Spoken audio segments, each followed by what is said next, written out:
जय हिंद, नमस्कार दोस्तों। आप लोगों का स्वागत है हमारे इस नन्हे से यूट्यूब चैनल में।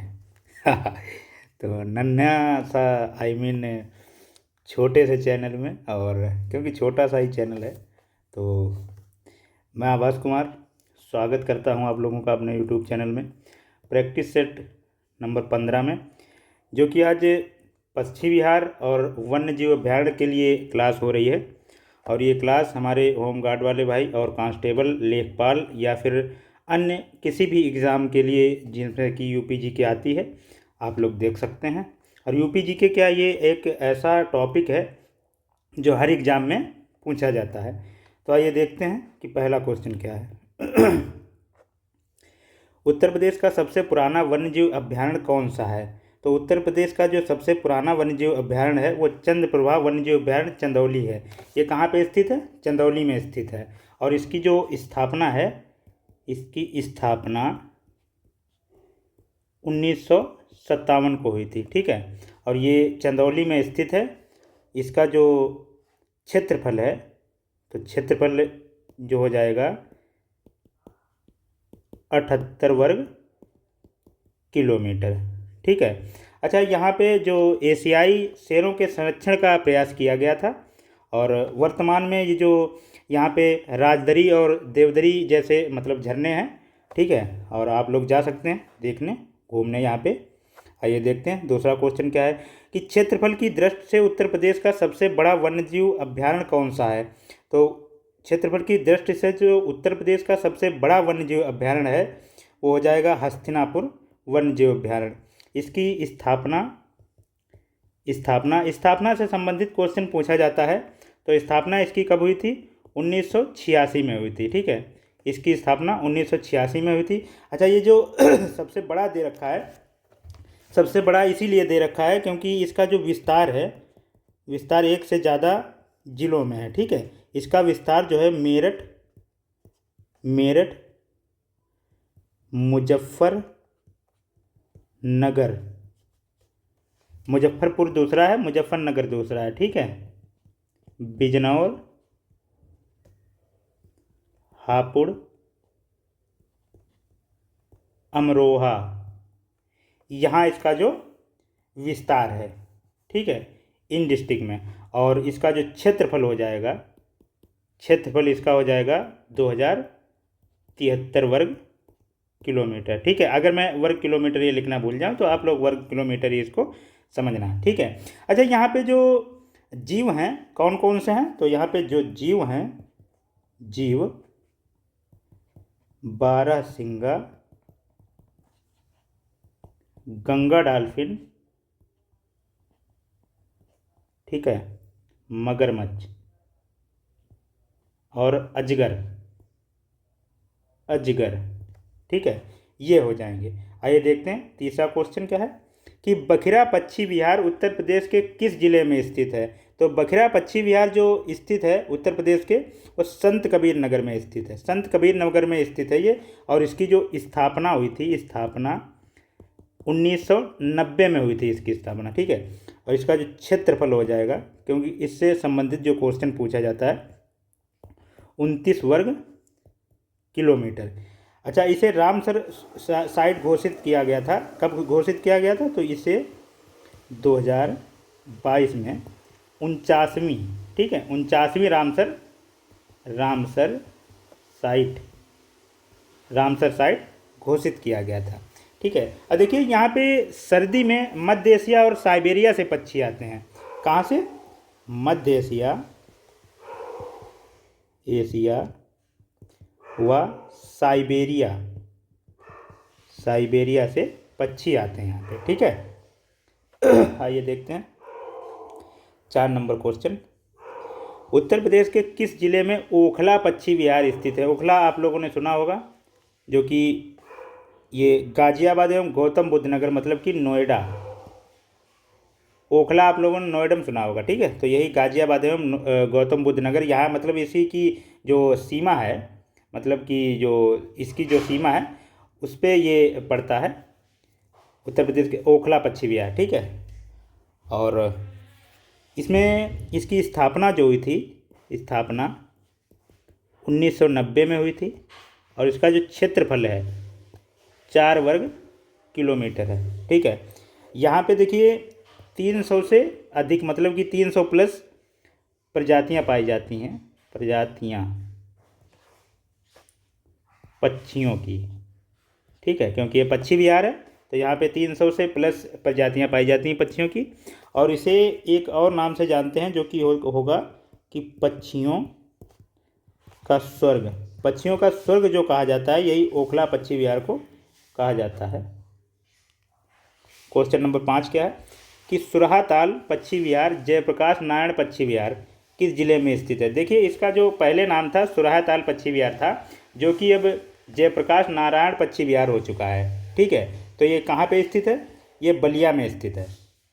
इसकी जो स्थापना हुई थी, स्थापना 1991 में हुई थी और इसका क्षेत्रफल जो है 34.13 वर्ग किलोमीटर। और ये जयप्रकाश नारायण जो हैं ये स्वतंत्रता संग्राम सेनानी थे।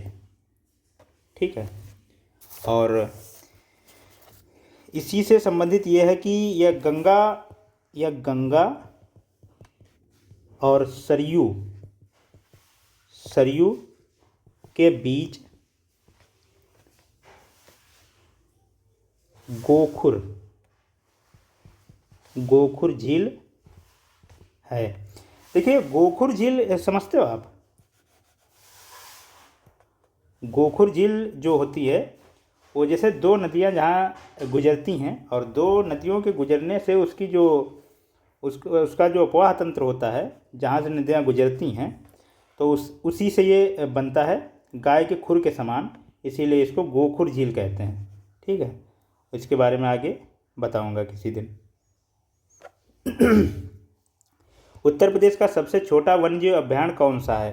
तो सबसे छोटा जो वन्यजीव अभयारण्य है वो महावीर स्वामी वन्यजीव अभयारण्य ललितपुर है। ठीक है, ये ललितपुर में है और इसकी जो स्थापना है, स्थापना 1977 में हुई थी और इसका जो क्षेत्रफल है 5.41 वर्ग किलोमीटर है। ठीक है, आइए देखते हैं क्वेश्चन नंबर 7। उत्तर प्रदेश के किस वन्यजीव अभयारण्य को भारत के 53वें टाइगर रिजर्व के रूप में मान्यता दी गई। तो ये हो जाएगा रानीपुर वन्यजीव अभयारण्य। रानीपुर वन्यजीव अभयारण्य जो है ये कहाँ पे है, तो ये चित्रकूट में पड़ेगा।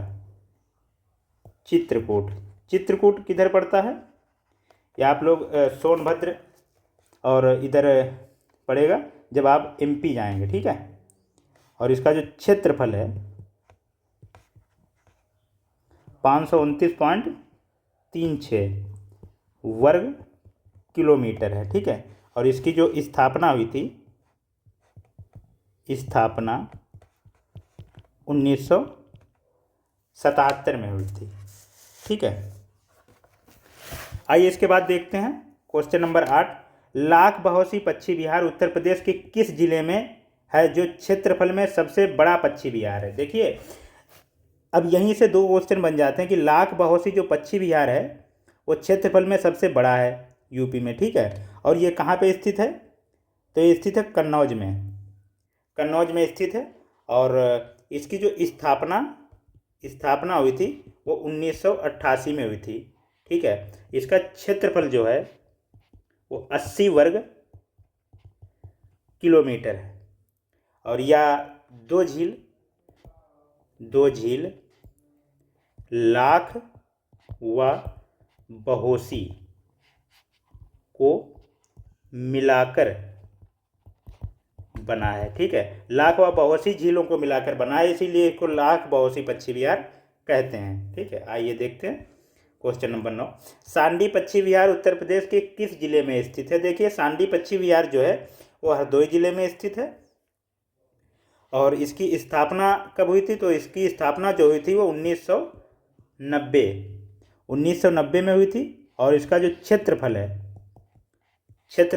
3 वर्ग किलोमीटर है।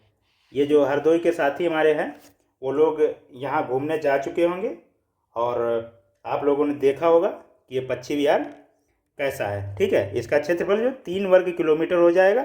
और इसको देखिए, ये जो सांडी पक्षी विहार है, शायद आपको नहीं पता हो, तो ये 2019 में रामसर रामसर साइट घोषित हो चुका है। ठीक है। अच्छा, ये किस जो झील के किनारे है, तो एक दहर झील पड़ती है, दहर झील। हालांकि मैं भी गया हूँ, लेकिन झील पता नहीं, उसका झील का नाम नहीं पता था। दहर झील के किनारे, ठीक है, दहर झील के किनारे स्थित है। और हरदोई से वही लगभग ये पड़ेगा 9 किलोमीटर या 11 किलोमीटर ऐसे करीब होगा ये। ठीक है।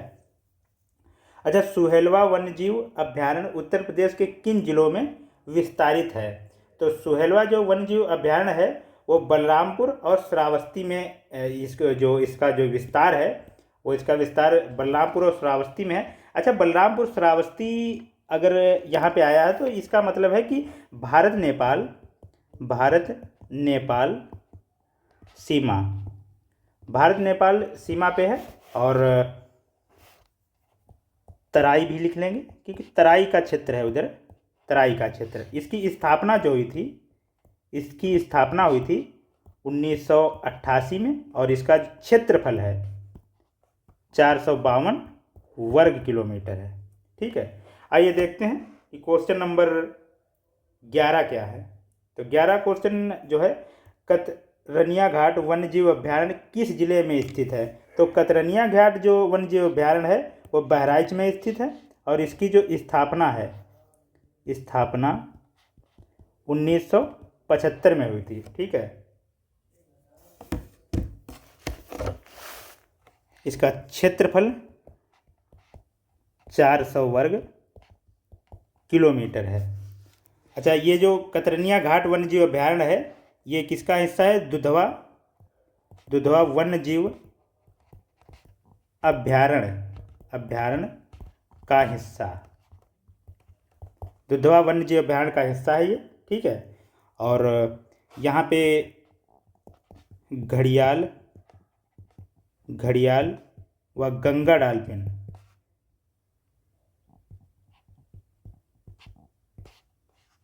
देखने को मिलती हैं। ठीक है। आइए देखते हैं। तो देखिए, अब आ जाते हैं हम लोग क्वेश्चन नंबर 12 पे। थोड़ा सॉरी, विजय सागर पक्षी विहार। तो देखिए, विजय सागर पक्षी विहार उत्तर प्रदेश के किस स्थान पर स्थित है? तो विजय सागर जो पक्षी विहार है वो उत्तर प्रदेश के महोबा में स्थित है। और इसकी जो स्थापना हुई थी, 1990 में हुई थी। ठीक है। इसकी स्थापना 1990 में हुई थी। और ये विजय सागर झील के किनारे है, इसीलिए इसका विजय सागर पक्षी विहार नाम पड़ा है। किस नदी के किनारे है? झील के किनारे। तो विजय सागर झील के किनारे। ठीक है। इसका निर्माण कराया था वो चंदेल शासक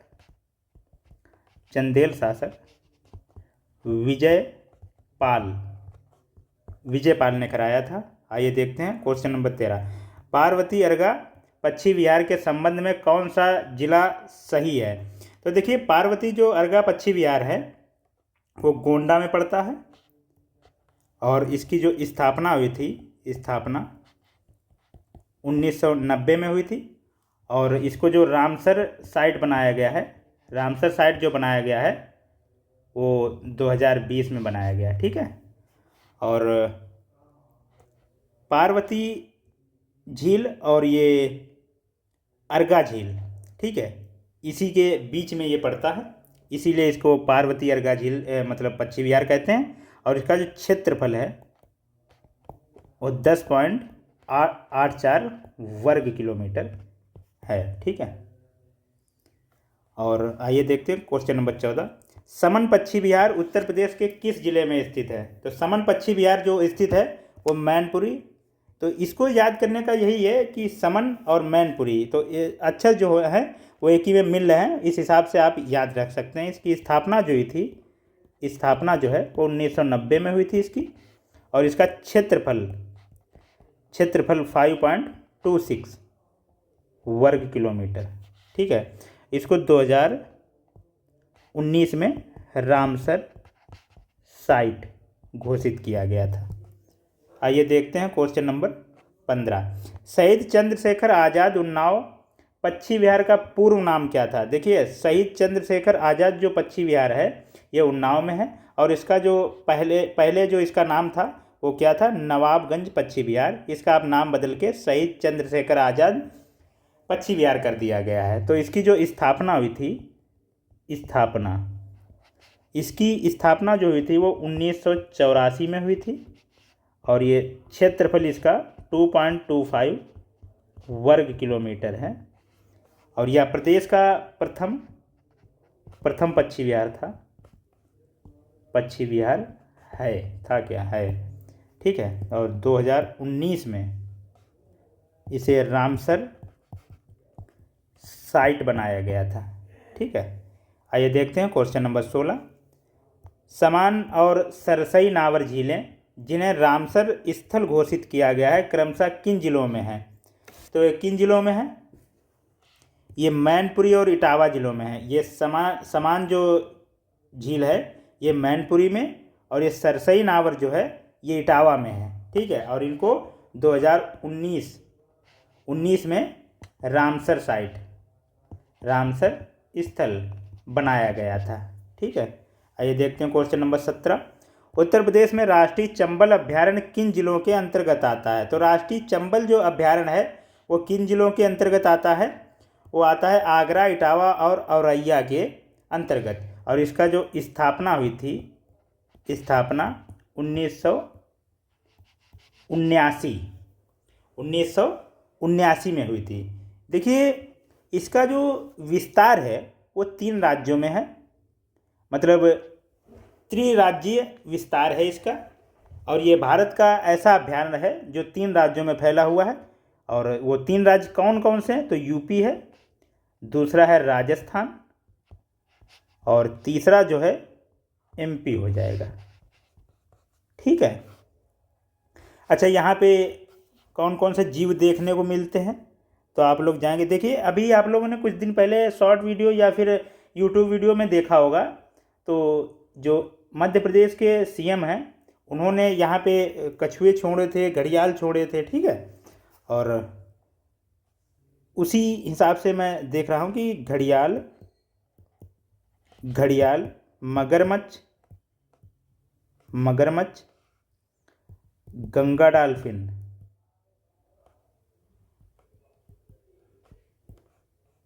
ये सब यहाँ पाए जाते हैं। और देखिए, चंबल अभ्यारण्य है तो नदी कौन सी होगी? चंबल नदी। और आप लोगों को ये चीज़ भी मैं बता देना चाहता हूँ कि जो चंबल नदी है वो हमारे जो देश में जितनी भी नदियाँ हैं उनमें सबसे स्वच्छ मानी जाती है। कहते हैं कि अगर आप लोग सिक्का डालेंगे चंबल नदी में तो आप लोग को ऊपर से सिक्का दिखेगा, इतना साफ पानी है चंबल नदी का, ठीक है। आइए देखते हैं क्वेश्चन नंबर 18। शेखा झील को हाल ही में एक नए पक्षी विहार के रूप में विकसित किया जा रहा है, यह कहाँ पर है? तो यह अलीगढ़ में है। शेखा झील अलीगढ़ में है। यह शहर से 17 किलोमीटर दूर है, लगभग 17 किलोमीटर दूर है, ठीक है। और इसका जो निर्माण 1852, काफ़ी पुराना है भाई। क्षेत्रफल 25 हेक्टेयर, ठीक है। और यहाँ पे 170 से ज़्यादा प्रजाति पक्षियों की है, ठीक है। आइए देखते हैं क्वेश्चन नंबर 19 क्या है। कछुआ वन्यजीव अभ्यारण्य कहाँ स्थित है? कछुआ वन्यजीव अभ्यारण्य जो है वो बनारस में स्थित है, मतलब कि वाराणसी। इसकी स्थापना कब हुई थी? तो इसकी स्थापना जो हुई थी 1989 में हुई थी। अच्छा, गंगा के प्रदूषण को जो कम करने के लिए इसकी स्थापना की गई थी, क्योंकि ये जो कछुआ हैं वो मांसाहारी कछुआ थे, तो इनको क्या है कि अधजले जो शव रहते हैं, देखिए कहने वाली बात नहीं है लेकिन फिर भी क्या है कि कहना तो पड़ेगा ही, जानकारी देनी है। तो जो अधजले शव होते हैं ऐसे ही गंगा में मतलब बहा दिए जाते हैं, और उन शवों को खाने के लिए, क्योंकि गंगा में गंदगी ना हो और हमारी नदियाँ स्वच्छ रहें, तो उन्हीं के लिए इन कछुओं को वहाँ पे पाला गया था। ठीक है। और क्वेश्चन नंबर 20 क्या है, किशनपुर वन्यजीव अभयारण्य किस टाइगर रिजर्व का हिस्सा है? तो ये दुधवा टाइगर रिजर्व का हिस्सा है। ठीक है। इसकी जो स्थापना है ये भी लिख लीजिए, इसकी भी, क्योंकि सभी की बताए है तो इसकी भी लिख लीजिए। 1972 हो जाएगी। इसका जो क्षेत्रफल है 203 वर्ग किलोमीटर है। तो हम लोगों की ये क्लास पूरी हुई है। तो देखिए ये जो क्लास है पक्षी विहार और वन्यजीव अभयारण्य से संबंधित, मैं ऐसा मेरा मानना है कि इतने ही क्वेश्चन जो बनते हैं इनसे संबंधित वो मैंने सभी करवा दिए हैं।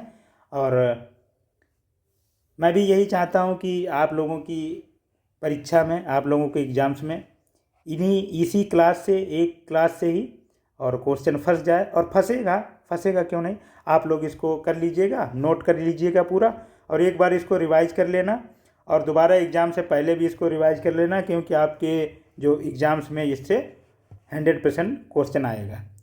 तो आप सभी को धन्यवाद जो आप सभी ने क्लास पूरी की, और आप लोग इसी तरीके से क्लास करते रहिए। आगे टॉपिक भी बताइए कि कौन सा टॉपिक आप अब करना चाहते हैं। ठीक है, मैं करवाऊँगा और अच्छे से करवाऊँगा। धन्यवाद। जय हिंद।